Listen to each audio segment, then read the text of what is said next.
নমস্কার।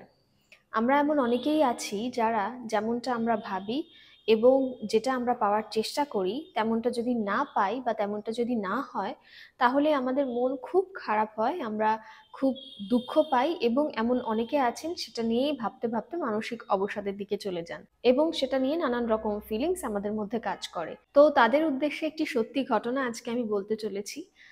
একজন দম্পতি, তার দুটি সন্তান, যমজ সন্তান, দুটি ছেলে, দুজনকেই একই ক্লাসে পড়াশোনা করিয়েছেন, একই সাথে চাকরির প্রিপারেশন করিয়েছেন এবং একই সাথে তারা চাকরির পরীক্ষা দিয়েছেন। তার মধ্যে একটি ছেলে চাকরি পেয়েছে এবং আরেকটি ছেলে চাকরি পায়নি। সেটা নিয়ে বাবা মার অনেক মন খারাপ যে দুটো ছেলে যদি একসাথে চাকরি পেত তাহলে খুব ভালো হতো। যে চাকরি পায়নি তার মন খারাপ হয়ে যাবে, সে কিভাবে সমাজকে ফেস করবে, এরকম নানান চিন্তা তাদের মাথায় আসতে থাকলো। একটি ছেলে যে চাকরি পেয়েছে সেই খুশির থেকে যে চাকরি পায়নি সেই দুঃখটা তাদের বেশি আঘাত দিচ্ছিল।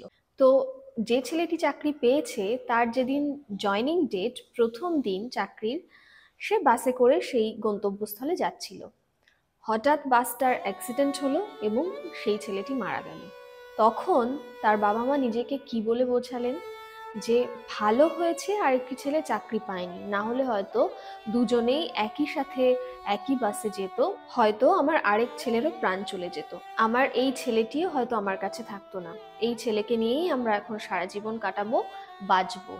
তো সেই কারণে আপনাদের কাছে আমার অনুরোধ, যেটা চাইছেন বা যেমনটা চাচ্ছেন তেমন ভাবে যদি না হয়, সেই জিনিসটা যদি না পান, তাহলে প্লিজ মন খারাপ করবেন না, মানসিক অবসাদের দিকে নিজেকে নিয়ে যাবেন না।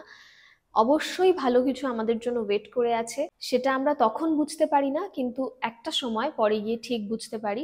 শুধু অপেক্ষা সেই সময়টা কাটানোর, জীবনে ফোকাস রেখে কাজ করে যান, নিশ্চয়ই ভালো কিছু আপনার জন্য অপেক্ষা করছে। কথাগুলি ভালো লাগলে একটি লাইক, শেয়ার ও সাবস্ক্রাইব করার অনুরোধ রইল। নমস্কার।